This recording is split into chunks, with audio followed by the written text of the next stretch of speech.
В предишния епизод на пътя.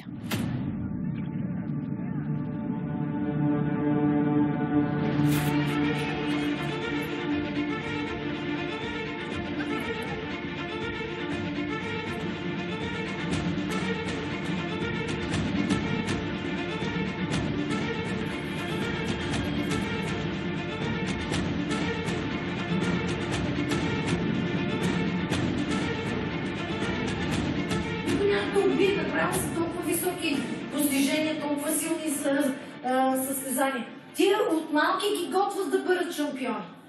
Ние те готвим от 3 години. Иска ми се да направя нещо, което да остане за хората. И да кажем след 20 години тези хора да гледат съчетанието не защото съм спечелила златен медал или сребърен или бронзов, а защото това съчетание ги е докоснало с нещо. В предишния епизод на пътя.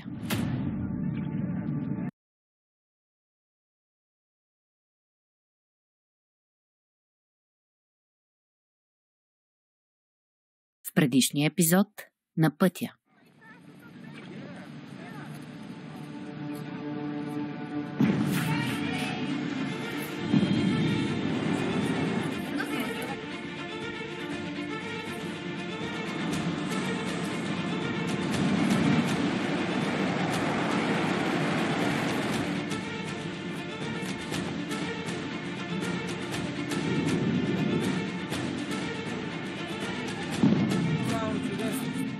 Просто съм по-труден характер.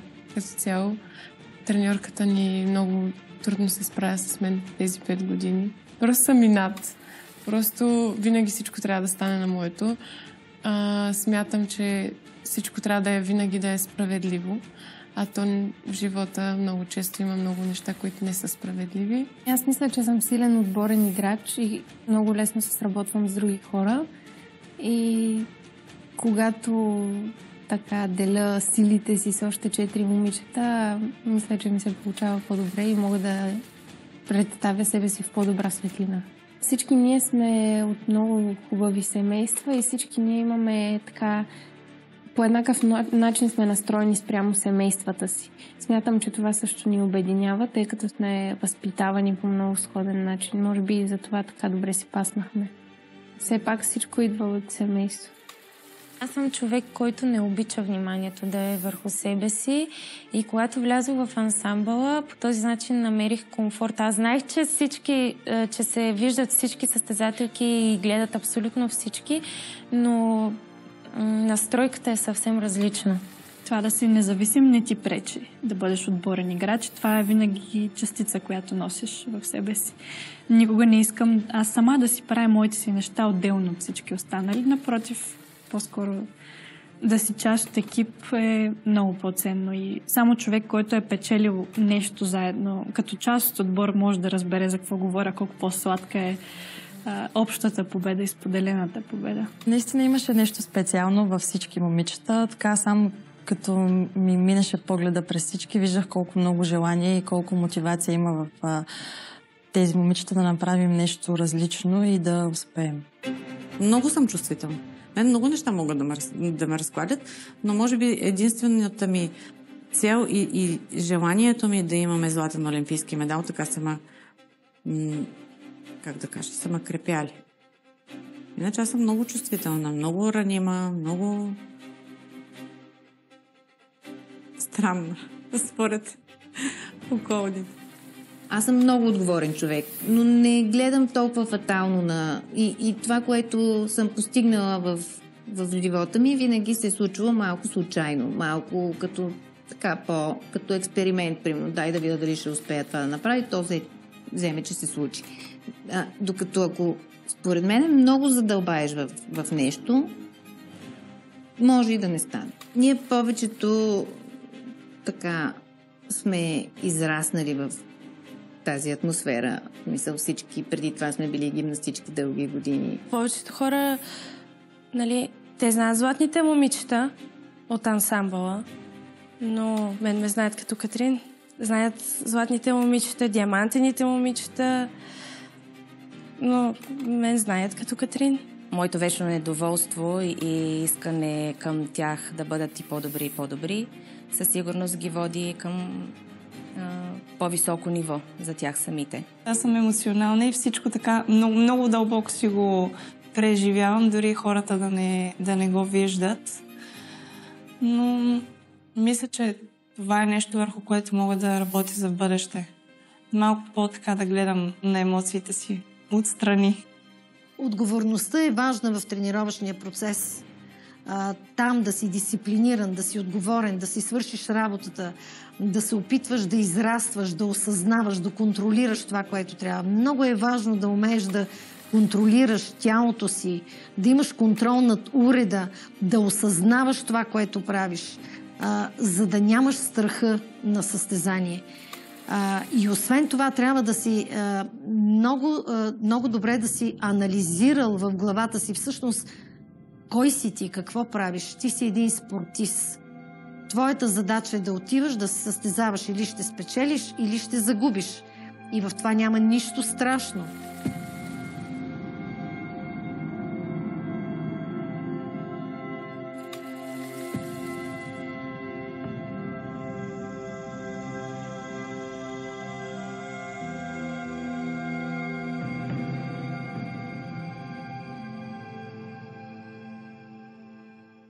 Моите колеги и момичетата, които сме тук на този лагер, сме сигурни, че това ще се случи по най-добрия начин, тъй като вярваме, че с общи усилия бихме могли да постигнем големи резултати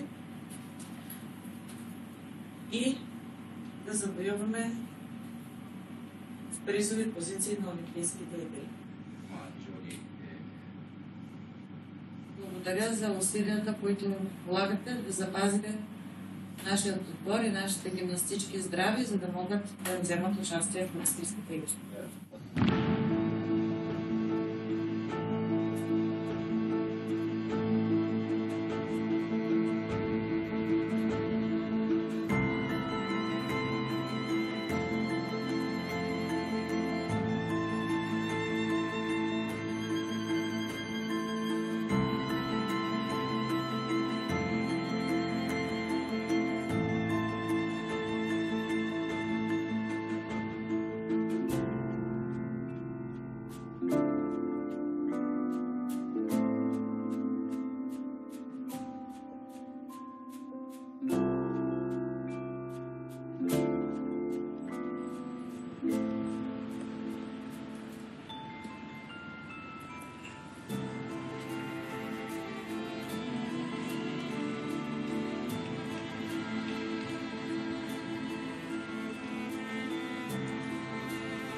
続きましてパートナー企業である株式会社明治様より段ボール15箱のお菓子をいただきました。表告書よりお菓子セットを代理贈呈お願いいたします。Следващото е подарък от един от големите спонсори, фирма Мейджи, Слава за вас, който ще ви подари господин Кукуч.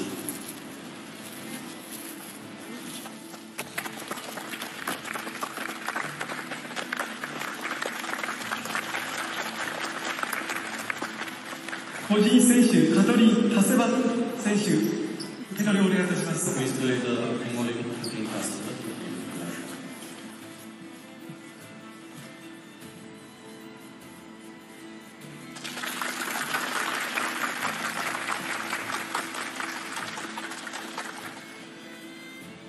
Всички ще ви гледаме по телевизията и ще стискаме палци. その時はゴールの真ん中にブルガリアの国旗と Да, ние бяхме така 3 поредни години, които имахме лагер. Не съм съжаляваме, че през 2020 лагера не успя да се осъществи, тъй като имаше лагер.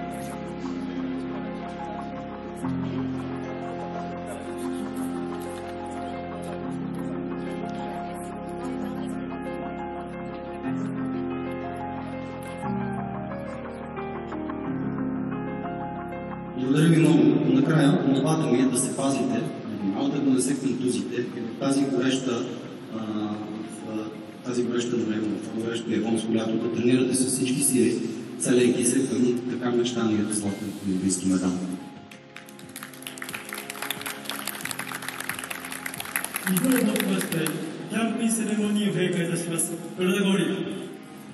Благодаря много. С това приключваме церемония по придобиване на лагера на Освен 2020.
Давай, Янко.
Здравей. Здравей. Айде, кой да ми кажеш на здраве щастливо? Ей! Здравей. Най-хубавия ориз на света. Подарък от Ягучи, който много обичам.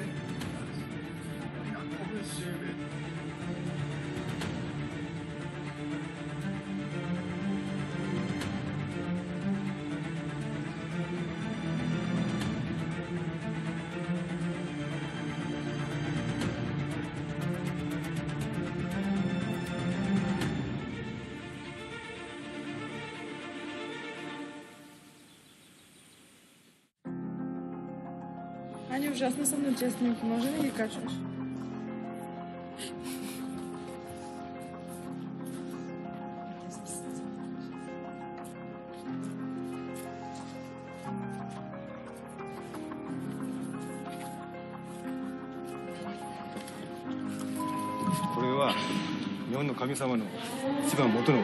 Това е майката на всички японски божества, която е главната богиня в шинтоизъм.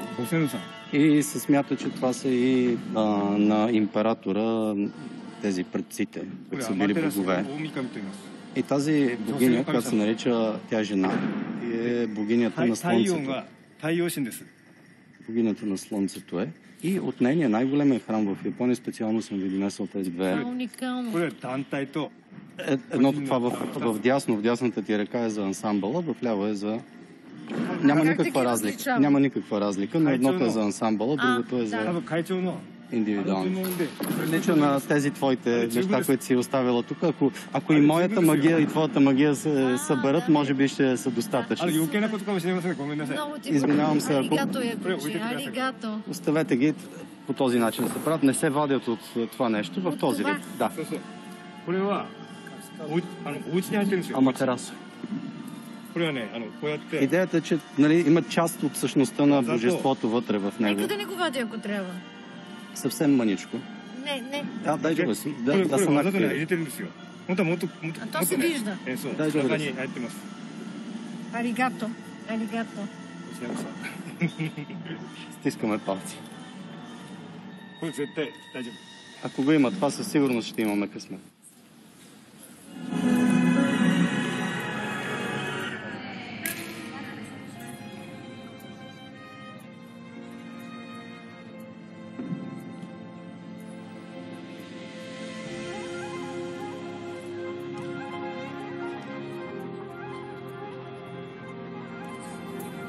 Внимавай къде го търсиш. На гърба. На гърба, не на работа.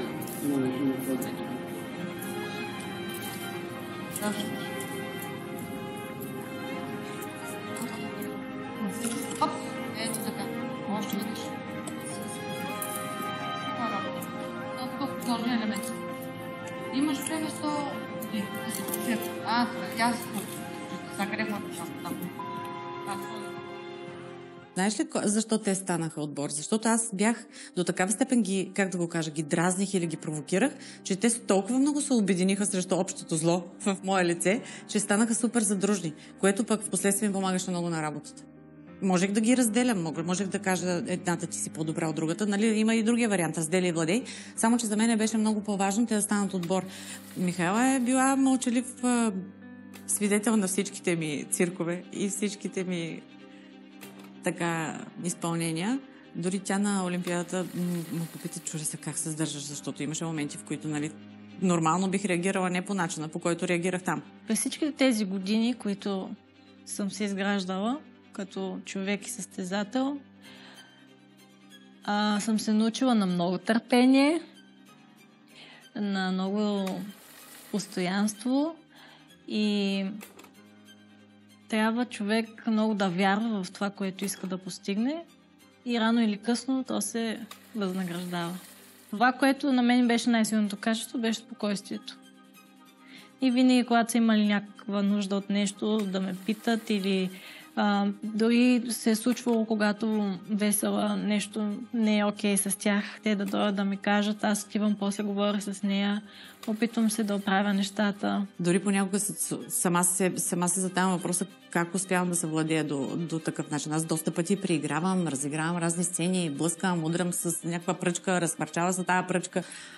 Много актьорско майсторство се изисква. Понякога почвам да викам, а в същото време аз въобще не съм ядосана, но просто трябва да има някаква провокация, защото тази монотонна работа изразходва адски много и за всеки характер, за всеки отбор трябва да намериш нещо ново, защото никога нещо не е достатъчно изпитано, за да го приложиш наново. Няма някаква схема. Аз ги направих сигурни в себе си, а те се направиха уверени.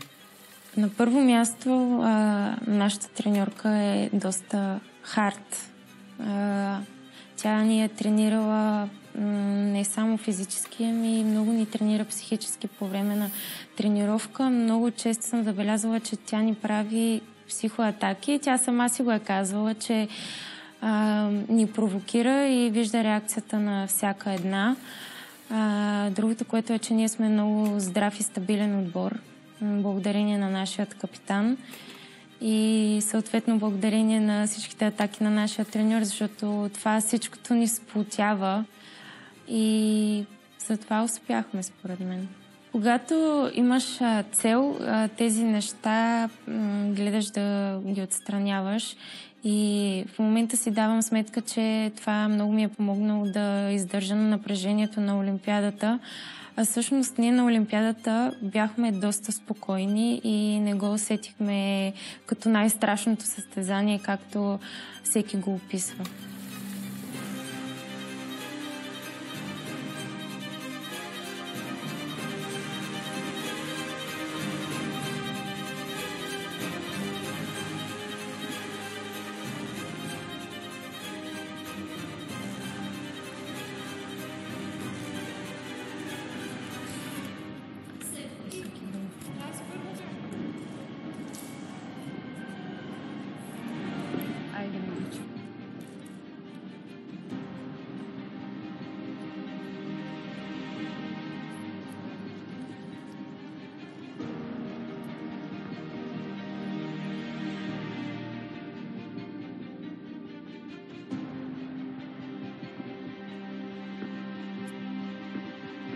Ти намаза ли се?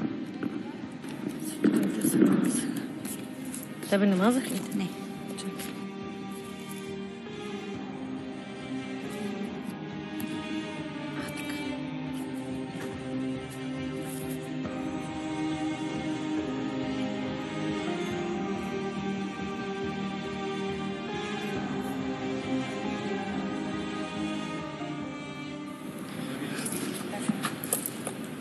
Техники.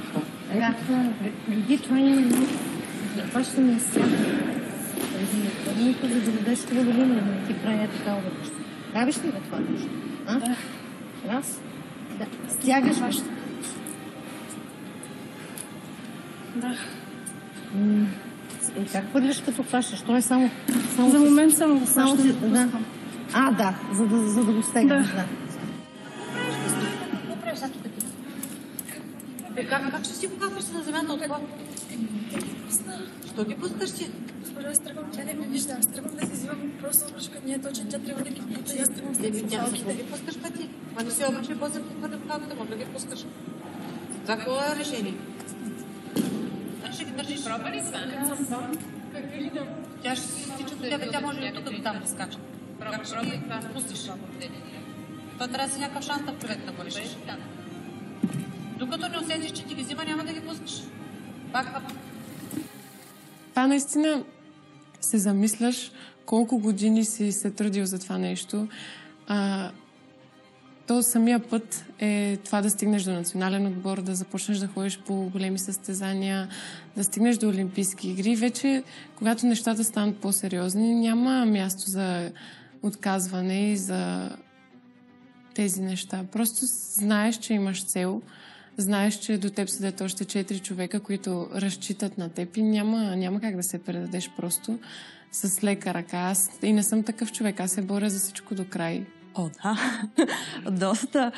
Само факта, че на 20 и колко години аз влязох в национален отбор, като обикновено момичетата, в които виждат потенциал, това се случва на много по-ранна възраст. Говори, че не ми е било никак лесно и така с доста упорство съм издрапала да стигна до националния отбор. Но аз много благодарна и на подкрепата, разбира се, вътре в ансамбъла, защото мисля, че това е едно от главните неща, които помогна на нашия отбор да стигнем толкова далеч, защото много се разбираме, много сме сплотени и никога не сме оставяли която и да е от нас да изпада в по-тежки състояния, да се обезверява.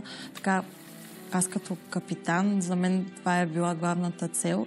Никога да не е падал отбора духом, винаги да е вярвал в успеха и да продължаваме да се борим. Защото когато вярваш в нещо, ти знаеш, че има смисъл, вярваш, че това ще се случи и продължаваш да даваш всичко от себе си на тренировки. По принцип, това да стана капитан, според мен стана много естествено. Първо за това, че съм най-голяма, с повече опит и мисля, че всичко стана по естествен начин. Аз дори да не бях капитан, мисля, че щях да се чувствам отговорна за всичко, което се случва в отбора, защото така приех момичетата наистина като мои сестри и виждах как те ми имат доверие и ми вярват, да.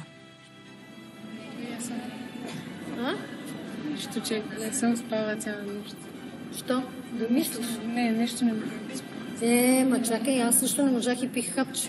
Аз няма. Значи, като се събуди, направо полудях. Аз откачих, направо ставах, засърбяме всичко от на нервна почва. Направо полудях. Защото фактически тук вече като става 1-2, при нас е 7-8 и не ни се спи. Другите... Спахте ли, бе, момичета? Аз да. Лаура, ти ли не си спал? Само Мади, ти не си спал? Да. И аз. Ще се оправиме. Това всичкото е още 1-2 дена и ще влезете в релси. Спокойно. Работа на елементи. Значи преди това голямо състезание обикновено става някаква суматоха и се намалява. Значи бройката на елементите. 10 пъти това, 15 пъти това, 20 пъти това, 5 пъти това. Значи елементите, работа на елементи ви е най-важна в момента. Да натрупваш и да не губиш устата към уреда на самия елемент. Разбирате ли ме? Много работа на елементи. Ама не хаотично. 3 пъти пробвам това. 5 пъти пробвам това. Не. Тръгвам и го правя 10 пъти. И всеки път си броят 10 пъти. Също трябва да стане и на Олимпиадата. Разбирате ли ме? всичкото това трябва да се направи по този начин. Толкова бройки това, броиш си, толкова бройки това, елементи.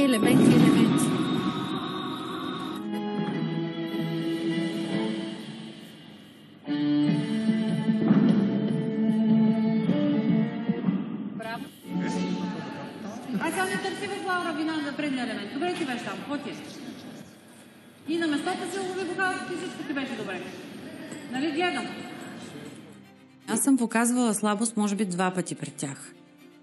И наистина мисля, че за тях трябваше аз да съм силна, трябваше да съм генерала, който командва своите войници, за да могат те да изпълняват абсолютно всичко, за да спечелят битката.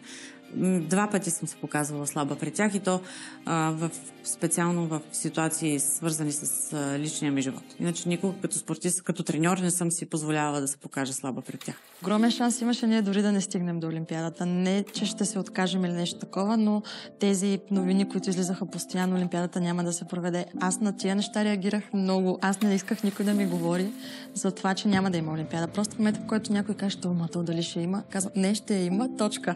Не исках въобще да слушам как Олимпиадата няма да се проведе, как коронавируса е толкова зле, че няма как японци да проведат Олимпиада, всички са против. Тези неща не исках въобще да ги слушам, защото това ми влияеше много демотивиращо, защото това е нещо, за което се готви от толкова години и накрая да ти кажат, че няма да се проведе въобще. Не, че ще отложат, а че няма да се проведе и ще трябва да чакаш до Париж 2024. Това си беше много трудно, така че само това, че се проведе Олимпиадата без публика, с тези всичките мерки, нямаше значение. Ние бяхме щастливи, че сме стигнали до Олимпиада. Моята най-голяма задача на тази Олимпиада беше да дам спокойствие не на отбора, на Весела Димитрова, на треньора. Аз бях неотлъчно до нея. За първи път, откакто тя е треньор, аз бях неотлъчно до нея. На всички тренировки, на подиум тренировките, през цялото време на лагера. И за първи път я видях Весела един човек с много силни страсти. Тя е гениален, уникален треньор, творец, треньор, който знае как да работи. Безкомпромисна е. Нещо, което аз страшно много харесвам. При нея чашата винаги е наполовина празна. При нея тя винаги иска още, и не харесва, и още. Това е атестат за големи постижения. Весела, и Бранимира, разбира се, като наши старши треньори, изключително много изискват от момичетата да мислят по време на игра. Защото да, едно движение може да бъде автоматизирано. И не е необходимо да си го осъзнал, да знаеш точно как го правиш. Да, то може да бъде автоматизирано, но пак казвам, когато вече отидеш и си малко по-лабилен психически, под лабилен психически можем да подразбираме и състезатели, които имат силни страсти и емоции, които са по-емоционални, по-темпераментни и които не умеят да владеят страстите си. Тогава, когато не си овладял този елемент и ти не си го осъзнал и не го контролираш, точно тези страсти ще изиграят най-голямата си роля, лоша в случая, да не може състезателя да овладее страха, който и вълнението. Нали, ние обичаме повече да казваме вълнение. Това си е чист страх. Ще успея ли или няма да успея? Това, което за мене беше изключително важно, да видя, че при Весела няма страх, че има спокойствие и увереност.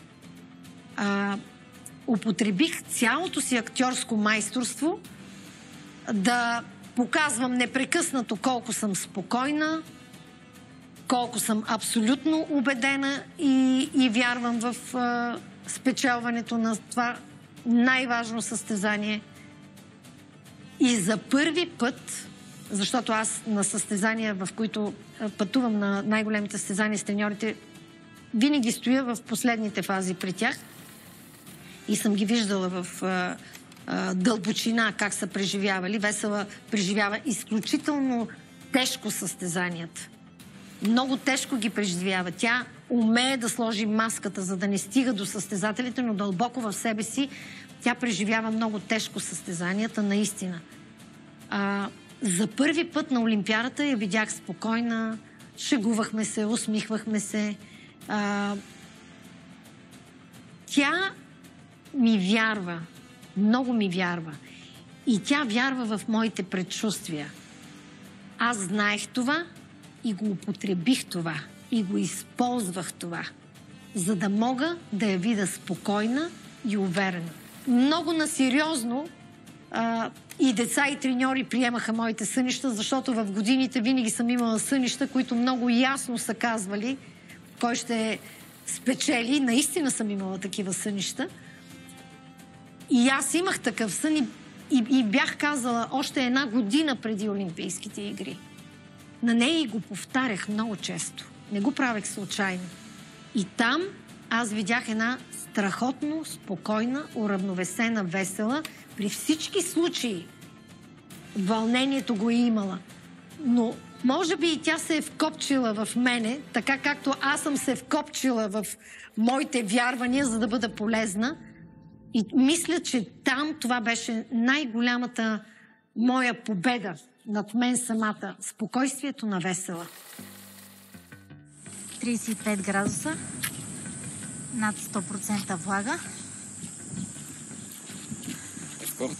Моя ескорт. Чудесно е. И пълна изолация. Илияна идва и ескорта трябва да я покарат за залата. Иначе ще има наказания.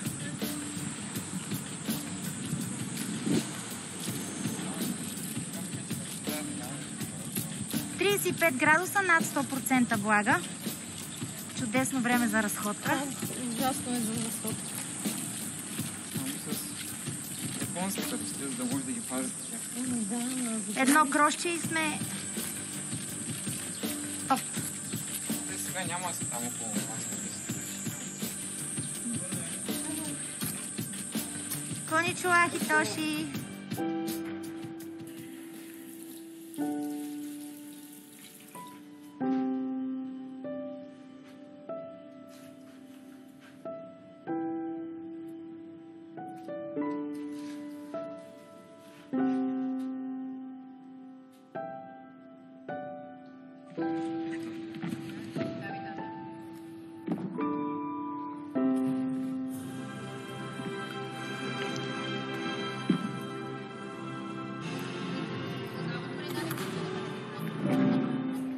Ето в този момент го завръзваш. Тук, когато изтеглиш. След като вече съм спряла рисунъка. В края ти става точно така. Ма не то даже след рисунъка, аз вече тук съм спряла. Ами да, това ти казвам, че е в края, като тръгнеш да изтегляш, става. Когато тръгнеш да изтегляш лентата, си оставиш края и той просто прави една флонга малка. И дай го и следващото да го видиш по същия начин. Гледай сега. Давай бавно. Всъщност ето това е момент. Виж ли края къде ти остава? И като тръгнеш и вече е на флонга и вероятността да се отвърже... Като тръгнеш си, като и... Ами ето това ми е много ясно. Не можеш да правиш така и да правиш така по време на търкана. Значи като се търкана не се правят никакви неща. Значи като направиш това, кликни. Разбираш ли? Я само ми го направя. Това пъти да усетиш това. И не... Като обърнеш кликни. Да ми обърнеш.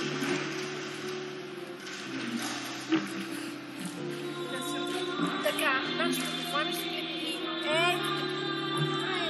прави някакво силно движение, такова малко по... Въобще като се търкаля топка, малко по-внимателно. Грубо движение. Може ли по-нежно да го направиш? Ми да, малко по-нежно, за да не си сецаш така топката.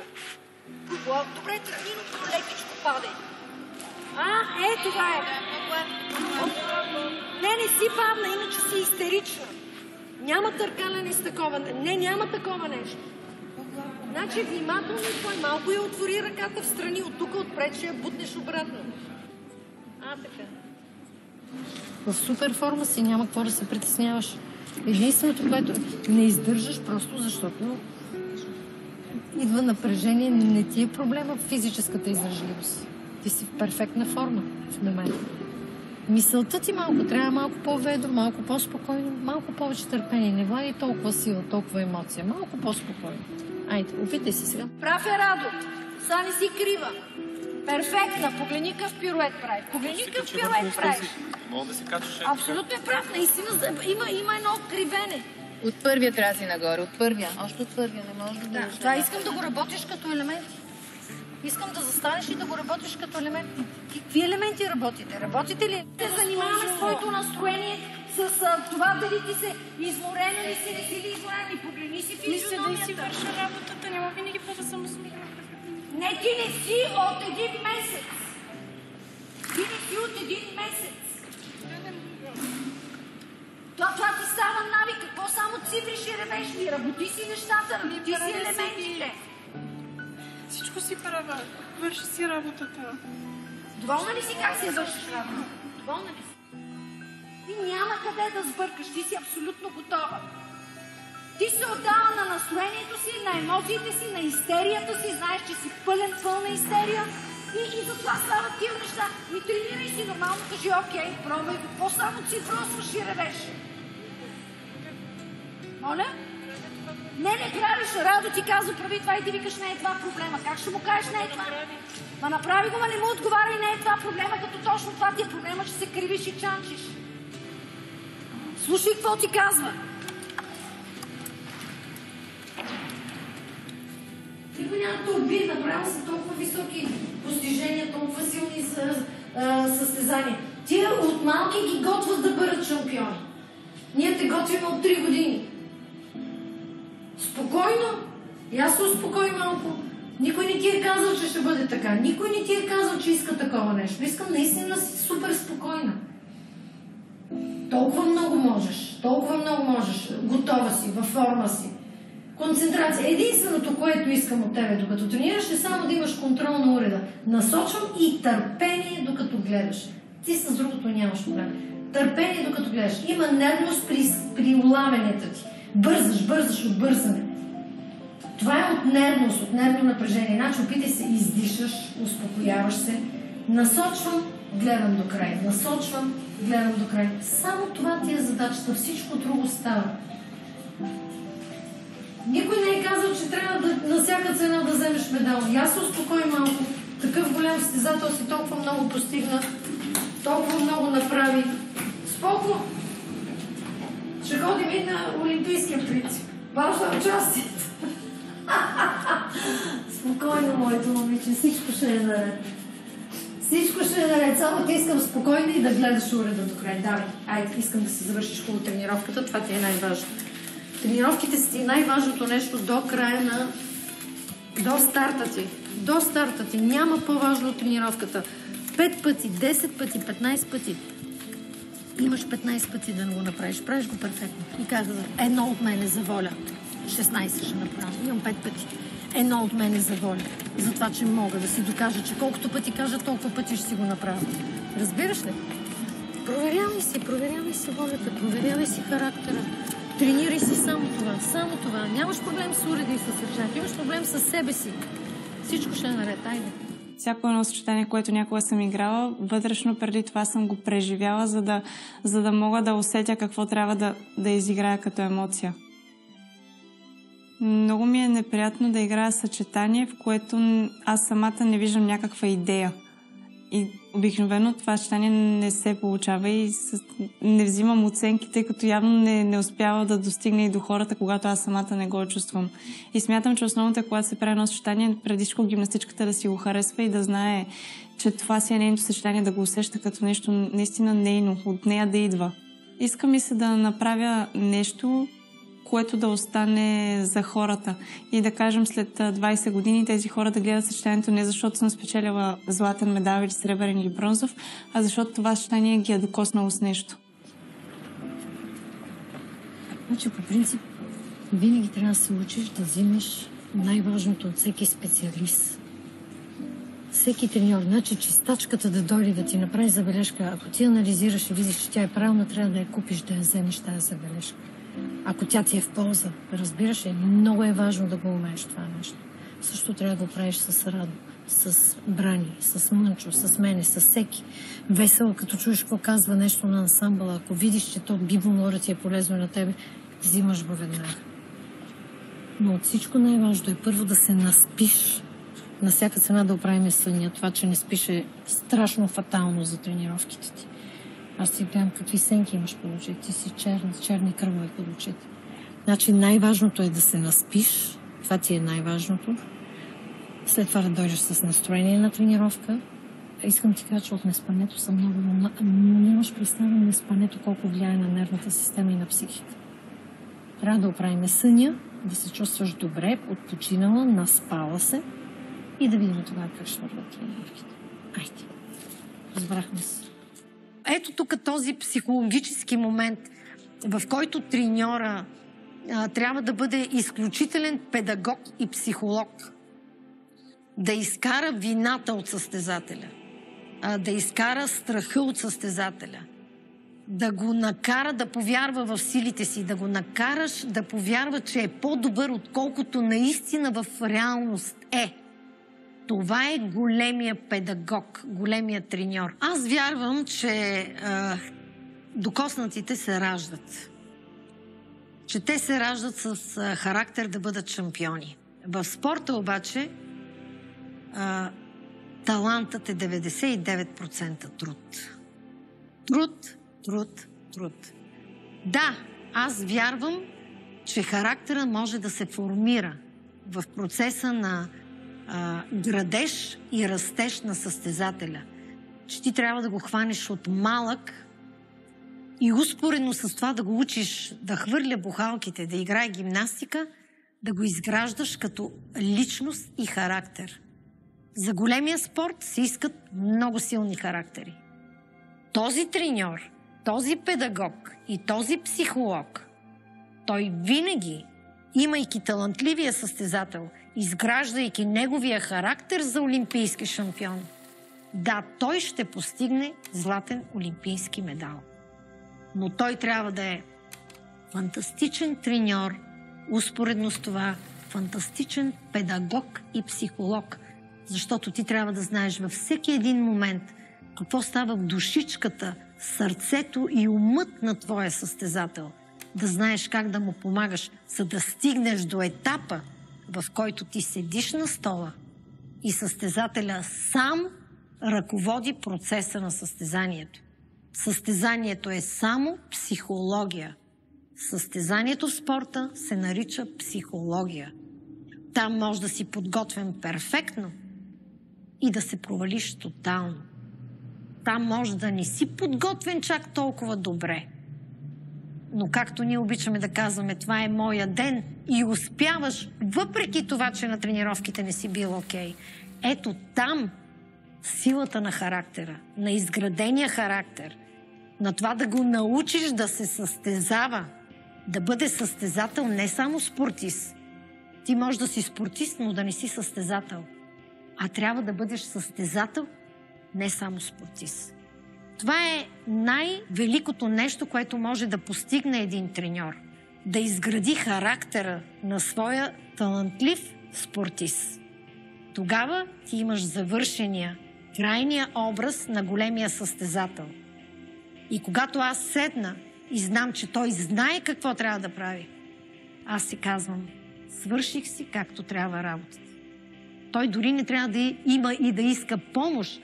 Много от състезателките по художествена гимнастика на световните първенства, треньорите седат, мълчат, състезателите знаят какво да правят, загряват се, отиват, състезават се, печелят и си тръгват. Това е направения голям състезател. Това е великият треньор.